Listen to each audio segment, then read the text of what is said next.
प्रिय विद्यार्थियों, आज हम एल्बुगो में एल्बुगो में जनन किस प्रकार से होता है, उसके जीवन चक्र का जो एक भाग है।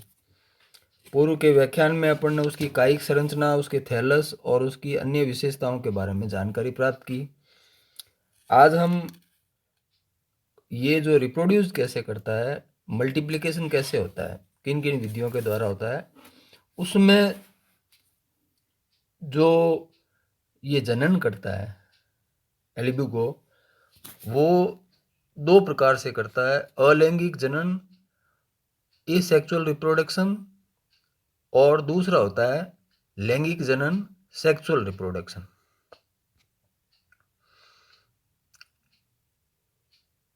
जो अलैंगिक जनन है, आज के व्याख्यान में हम एसेक्सुअल रिप्रोडक्शन इन एल्बुगो में अलैंगिक जनन किस प्रकार से होता है उसके बारे में जानकारी प्राप्त करेंगे। तो जैसा हमें पता है कि एल्बुगो में जो जनन होता है वो दो तरह का होता है, एसेक्सुअल रिप्रोडक्शन और सेक्सुअल रिप्रोडक्शन। एसेक्सुअल रिप्रोडक्शन कब होता है?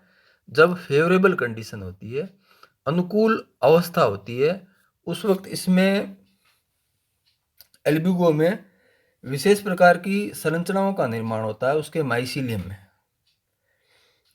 में विशेष प्रकार की संरचनाओं का निर्माण होता है जिनको स्पोरेंजियम कहते हैं, और ग्रुप में उनका नाम है स्पोरेंजिया।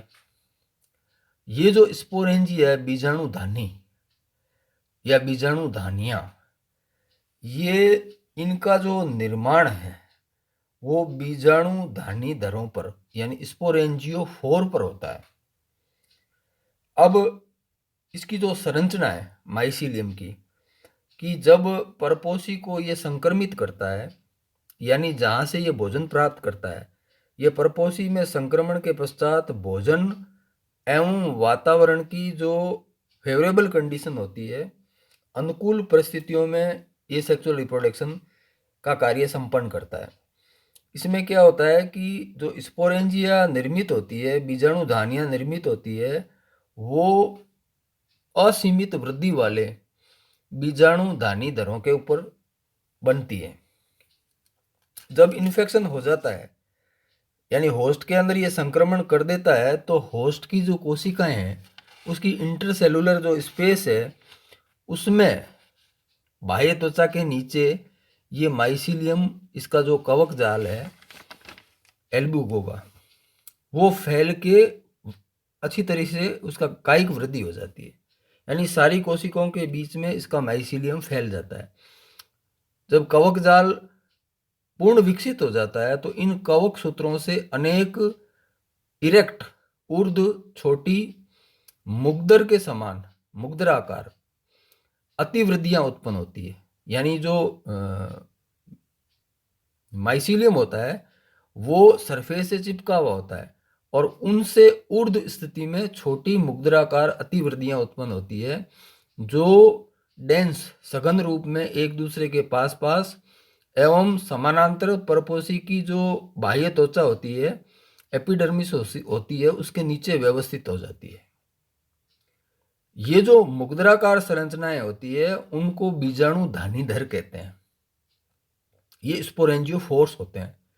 इनमें कोशिका द्रव्य सघन एवं असंख्य केंद्रक पाए जाते हैं, यानी जो डेंस साइटोप्लाज्म होता है और खूब सारे केंद्रक मौजूद होते हैं। इन जो मुग्दर के समान संरचनाएं हैं, उनका सिरा पतला और नीचे से ये मोटी भित्ति के द्वारा बना हुआ होता है। ये जो स्पोरेंजियोफोर है, उसका ऊपर का हिस्सा कंस्ट्रक्शन के द्वारा, संकीर्णन की प्रक्रिया के द्वारा एक छोटी पतली भित्ति वाली गोलाकार बहुकेंद्रकीय बीजाणुधानी में ये परिवर्तित हो जाता है। यानी जो एपिकल भाग है, इसका शीर्ष भाग है, वो संकुचन के द्वारा उसमें एक वाल फॉर्मेशन हो जाता है और एक गोल राउंडेड बीजाणु स्पोरेंजियम बन जाती है।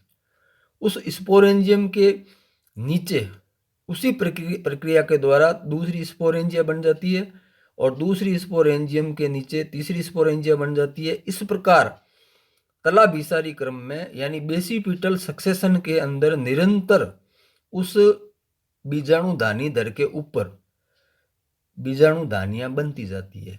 यानी बेसिपिटल क्रम में क्या होता है कि नई जो बीजाणुधानी बनती है वो नीचे होती है और पुरानी होती है वो ऊपर होती है। एक बीजाणुधानी और दूसरी बीजाणुधानी के बीच में एक डिसजंक्टर पैड होता है, वियोजक पैड होता है।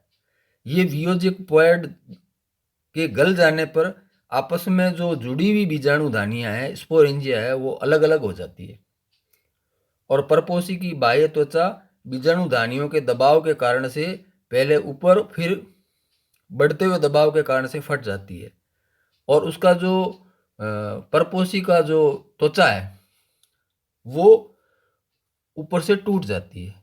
जो एपिडर्मिस है परपोषी की वो ऊपर से टूट जाती है और उस पत्ती में से सफ़ेद चूर्ण के रूप में, पाउडर के रूप में ये कोनिडिया बाहर निकलती है। इसलिए अपन कहते हैं ब्लैक रस्ट ऑफ क्रूसिफर, सफ़ेद किट रोग कहते हैं। ये सफ़ेद किट पाउडर के समान चूर्ण ये बाहर निकलता है। ये जो चूर्ण होता है सफ़ेद, इन पत्तियों से क्रूसिफेरी के सदस्यों में जो बाकी जो फैमिलीज के अंदर जिसके अंदर ये इन्फेक्शन करती है उसके अंदर ये चूर्ण के रूप में, पाउडर के रूप में ये बीजाणुधानियां है वो बाहर निकलती है। जर्मिनेशन ऑफ स्पोरेंजिया, ये जो स्पोरेंजिया है वो वहां से डिस्पर्सल होता है उनका हवा के द्वारा या स्पर्श के द्वारा। फेवरेबल कंडीशन आती है तो फेवरेबल कंडीशन में, अनुकूल परिस्थिति में स्पोरेंजिया का जो प्रोटोप्लाज्म होता है, जीव द्रव्य होता है, वो 8 भागों में विभाजित हो जाता है।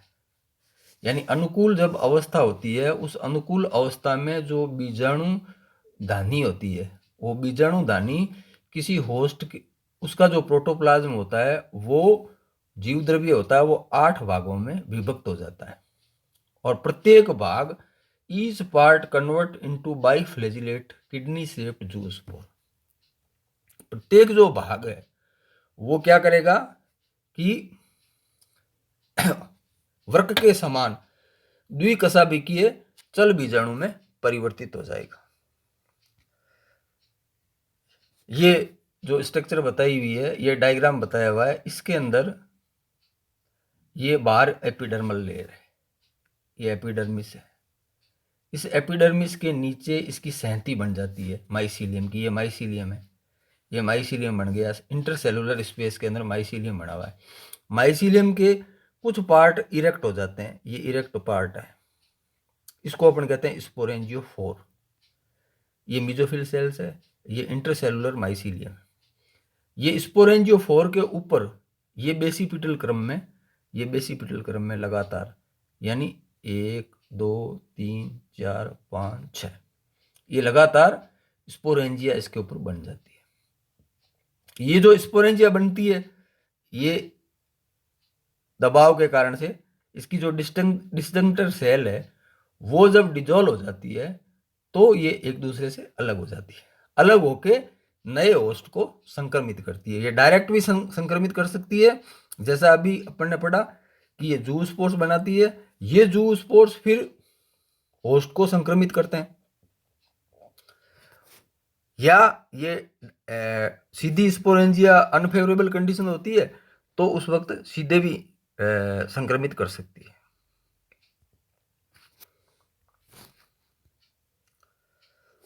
है। ये स्पोरेंजियोफोर है, ये स्पोरेंजियोफोर है। स्पोरेंजियोफोर के अंदर यहाँ ये संकुचन हो गया, ये संकुचन के बाद में ये स्पोरेंजियम बन गई, ये दूसरी स्पोरेंजियम बन गई। ये बीच के अंदर डिस्जंक्टर पैड है, ये बीच में सेपरेशन के लिए डिस्जंक्टर पैड है, ये स्पोरेंजियोफोर है। अब ये 8 न्यूक्लिएट कंडीशन बन गई, ये जू स्पोर बन गए बाइफ्लैजिलेट वृक्क के समान। ये जो वृक्क के समान जू स्पोर्स बने ये बाद में जर्मिनेट हो जाएंगे और जर्मिनेट होकर ये इंटरसेलुलर माइसीलियम का निर्माण करते हैं। ये इनडायरेक्ट है, यानी अप्रत्यक्ष रूप से क्या होता है कि कोनिडियम होती है वो अनुकूल अवस्था के अंदर, जब नमी क्या होती है, ज़्यादा होती है, ह्यूमिडिटी ज़्यादा होती है और तापमान 10 डिग्री से 10 डिग्री के करीब होता है, उस वक्त क्या होता है कि ये कोनिडिया के द्वारा चल बीजाणुओं का निर्माण होता है और चल बीजाणु फिर परपोषी को संक्रमित करते हैं। इनडायरेक्ट जो है,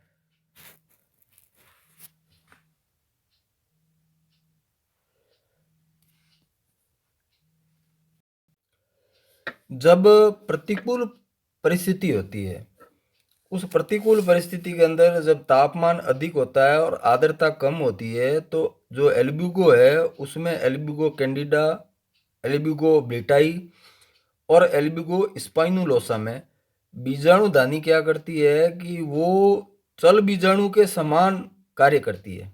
यानी वो चल बीजाणु को निर्माण नहीं करती, वो सीधी ही परपोषी के ऊपर उसकी सतह के ऊपर पहुंचकर और अंकुरित होकर और माइसीलियम का निर्माण कर देती है।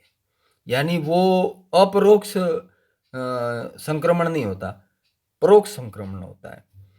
तो इसमें जो कोनिडिया होती है, कोनिडियम होती है, उस कोनिडियम के द्वारा आगे परपोषी का जो संक्रमण है वो दो स्थिति में होता है। पहला, अगर फेवरेबल कंडीशन है, तो फेवरेबल कंडीशन क्या है, अनुकूल अवस्था क्या है कि तापमान 10 डिग्री सेंटीग्रेड हो और आर्द्रता बहुत ज़्यादा हो, नमी बहुत ज़्यादा हो, तो क्या होता है कि कोनिडियम के द्वारा 8 चल बीजाणुओं का निर्माण होता है। ये जो चल बीजाणु होते हैं वो किडनी के समान होते हैं, वृक्काकार होते हैं और बाइफ्लैजिलेट होते हैं, द्विकशाभिकी होते हैं।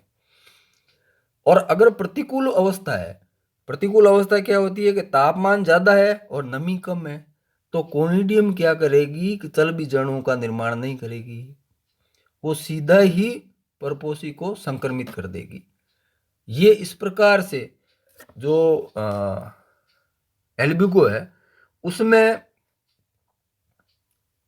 अलैंगिक जनन संपन्न होता है। जूस्पोर्स के अंदर क्या करते हैं कि ये जूस्पोर्स होस्ट सेल के अंदर उसके फ्लैजिला डिसअपियर हो जाएंगे, फ्लैजिला गायब हो जाएंगे। इनडायरेक्ट जर्मिनेशन होता है, वो 10 डिग्री टेम्परेचर और हाई ह्यूमिडिटी में होता है।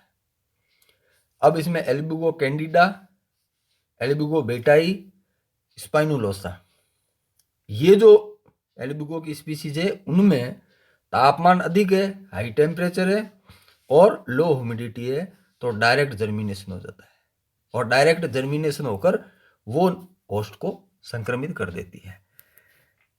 आज के व्याख्यान में अपन ने एल्ब्यूगो में अलैंगिक जनन का अध्ययन किया, अलैंगिक जनन के बारे में जानकारी प्राप्त की। जो इसका नेक्स्ट व्याख्यान है उसमें अपन एल्ब्यूगो का जो लैंगिक जनन है उसके बारे में जानकारी प्राप्त करेंगे। आज के व्याख्यान में इतना ही। जय हिंद, जय भारत।